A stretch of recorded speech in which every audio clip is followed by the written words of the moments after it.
Hey guys, welcome to RZ. My name's Stan, and welcome to the video where we're going to actually declare a winner for our 10K subscriber viewer giveaway. First of all, I'd like to let's talk about the patent a little bit, and I'd like to talk about my attorney, and he has offered his services to the YouTube community for all you would-be creators out there and you inventors out there that you think you got something unique but you don't know what the next step is. I'm going to tell you about a guy that can help guide you through it. His name is EJAsbury III. He can be reached at EJAsbury. That's EJAsbury at gmail.com. I'll put a link below, or put his email address there below. He has his master's in mechanical engineering, and he's also a licensed patent attorney. Now, this combination is great because he understands all things mechanical. If you go to just a regular patent attorney, they have no idea what you're doing. All they know is you want it patented. EJ can help guide you through it. So for all you would-be inventors out there and you're interested in taking the next step, get a hold of EJ and he'll help guide you through it. And I sure appreciate EJ, all your help with mine. Okay, everyone wants to know how big that block is. Here's our block. I got it right here. There it is again. Top, bottom, the part facing you, bandsaw cut. All right, so that's our block. Let's go measure it. I shot some video earlier this week.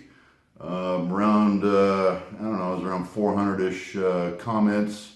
As of this morning, I think it was over 600 comments that I had to go through and find a winner. So let's go measure that thing and get a good number.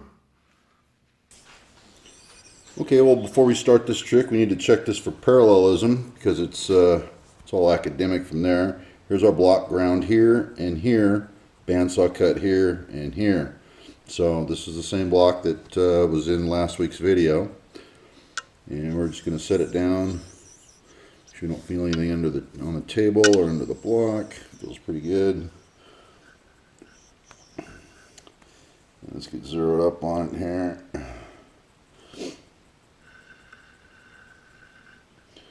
We're going to start over in this corner, and I'm going to stay in that corner and just check it for rock.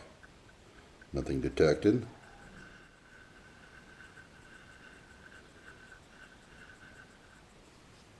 Okay, we'll make that sweep. I detected a little bit of needle movement, but I'm not even going to call that a tenth. It came up millionths. Okay, now we're going to sweep it over to this side over here. And now we're just going to push it back through. So we've basically swept down both edges.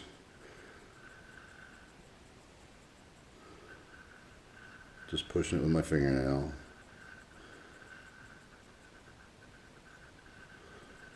Okay, we're going to call that parallel.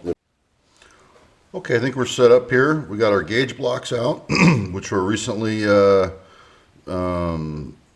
qualified. They didn't. I don't know how they calibrate gauge blocks. You can't add to the material. If they're worn out, they're worn out. But every block was gone through less than 4 months ago. So this is kind of my shop standard that I use. Secondary to that, I use a little Mitsutoyo digital. And we've got our test subject here. So we're going to start, and I've got a clean sheet of paper, I've got a chem wipe, and I've got a clean plate. What we're going to start by doing, I just put a fresh battery in the Mitsutoyo. And first thing we're going to do is clean the anvil, and we're just going to do that with a white piece of paper. I'm going to come down on that paper and just barely squeeze it and just pull that paper out sideways, just so we got a clean anvil. So every time you change the battery in one of these, you got to re-zero it. So let's see where we're at here. Yeah, it's not far off. And you use your origin button, flashes, and your origin is set. Okay, let's make sure our zero repeats. I'm just using the friction thimble.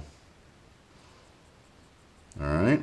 Now we're going to take a 1-inch gauge block, And these are going to check against each other here.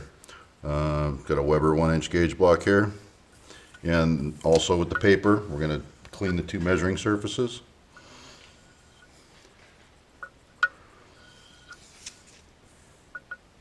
And we're going to run our mic out to 1 inch. So we're checking, basically you're checking full scale accuracy. You're checking it at 0 and running all the way out to 1 inch.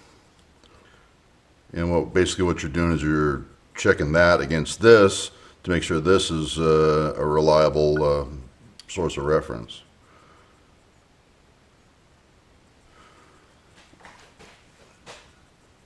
I'll tip it so hopefully you can see that LCD. So now we trust our micrometers. We got a fresh battery in them, and we can proceed to our stunt. We're going to micrometer our test block first. I'm going to bring my test block here to my paper. And clean, clean. We've already established that we're parallel. That's over 1/2 inch, boys.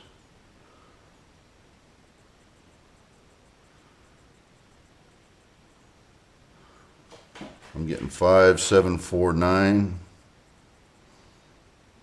5749,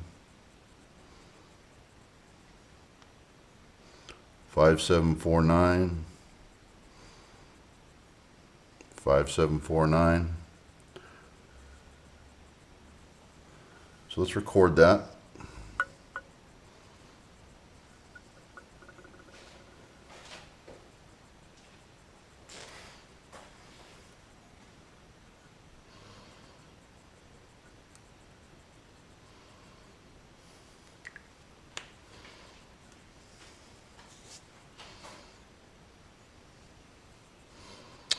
And now next up we're going to build a gauge block stack.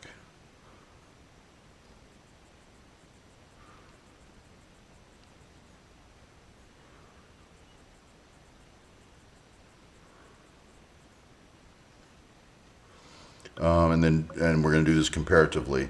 And that's basically, we're checking it two different ways. I trust this measurement, but we're going to go ahead and check it another way. It's a good practice to measure things as many different ways as you can to prove things to yourself and to quantify your measurements. So this is our number, 5749, but let's see if our gauge block stack and our comparative reading agree with that. Okay, well let's, as long as I'm at it, let's show you how to build a gauge block stack. 5749 is our target. That's the height of the gauge block stack we want to start out with. So when you build a gauge block stack, some guys would grab, I don't know, let's get a 0.5 and then I don't know, a 170, and you're working your figure backwards. What you need to do is start at the 4th decimal place and work your way kind of forwards.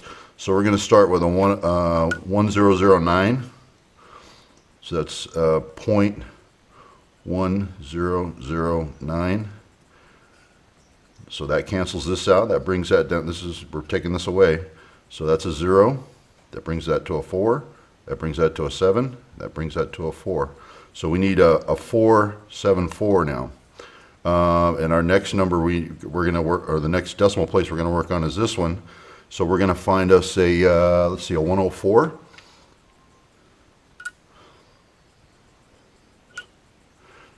Make sure I got them in the right slot. Yep, that's a 104. So now we're going to deduct 0.104. 0, 0, 7, 3. Now we need to work on this decimal place. So we need, we're going to take a 170 block.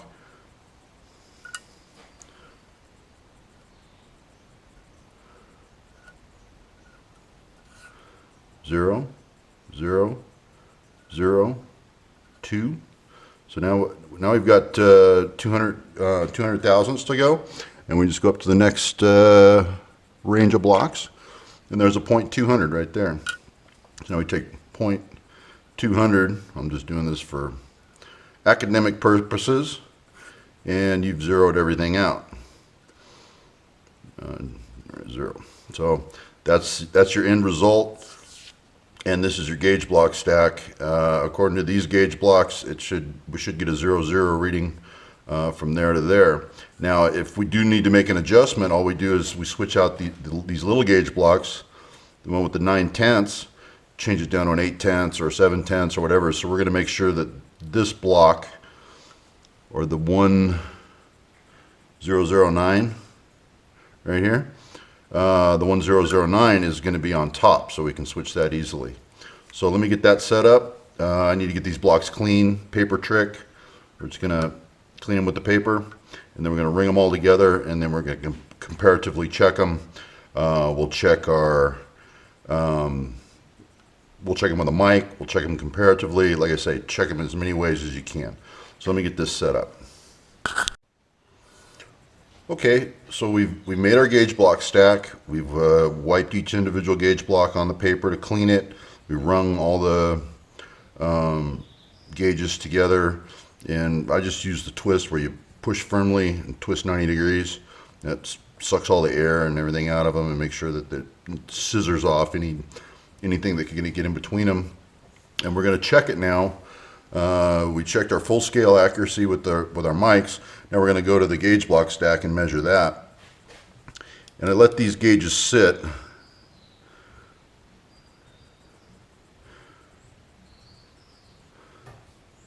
There's 5, 7, 4, 9, and that's the number we wanted here on the paper anyway. So that's, I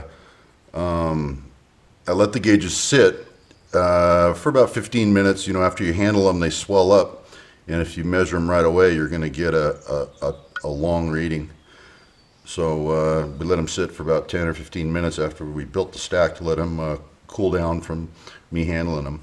Okay, now we can, you know, we could take the micrometer back and forth. We've already measured this with a mic. We've already measured this with a mic. We're getting equal readings, but now we want to measure it another way, and we're going to use a height gauge and measure them comparatively from this stack to the part, and make sure we don't have any deviation. So that's up next. Let me get set up for that. Okay, well, we're completely normalized, or we let the block stack come up to ambient. I'm going to call that normalized. And we're going to check our test block here. Make sure we got a good 0, which we do. We're happy there. I'm just going to push this little fella in with my fingernails. I don't want to heat up the block stack again. And there it is. So our initial calculation with the micrometer, that's what we based our gauge block stack on. We don't have to readjust the block stack. I thought maybe we'd have to. That's why we got the 0.1009 on top in case we had to switch it out to an 8 or whatever. But our final dimension is 0.5749, and I've quantified this as many ways as I can with everything that's available to me here. Okay, so that's back to our test block. All right, guys, I got my final measurement. I'm going to go in my office and go through all those comments, 400 plus comments, and find a winner. And I'll shoot another little bit of vid after I find the guy. All right, talk to you later. Okay, so we're back from measuring, and that's as accurate as you can be in a non-temperature controlled shop. I just finished my morning coffee this morning watching Tom Lipton with a little Johansson millionths gauge. That gauge. If anyone sends me one of those, I'm sending it back. All right, let's talk about some of our runners up. Emma over at Emma's Spare Room shop. She made this guess.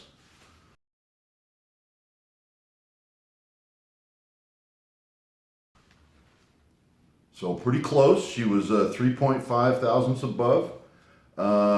Next up was Steve S. is his username over on YouTube. He did this guess.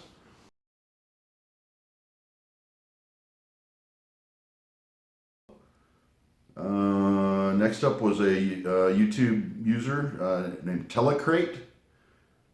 He made this guess.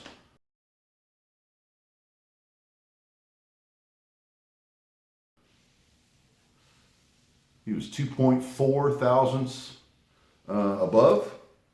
Next up is a YouTube user named Roffen, R-O-F-F-E-N. He made this guess.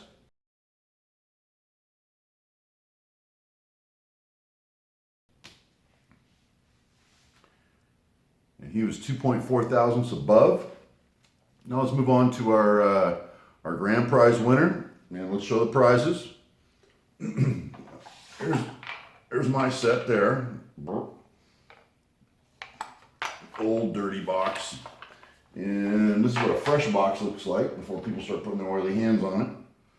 So there's our winner's kit right there. I made the box this week. Oh, you know what I didn't put in there? Oh, for special occasions, I put in a Starrett 70A scribe. You can pick these up on Amazon or eBay pretty cheap. So it's a nice little scribe. And we've got a home for it right there. So now that is truly a grand prize package there. Starrett scribe and a set of squares, clamshell box, branded in the front, mahogany.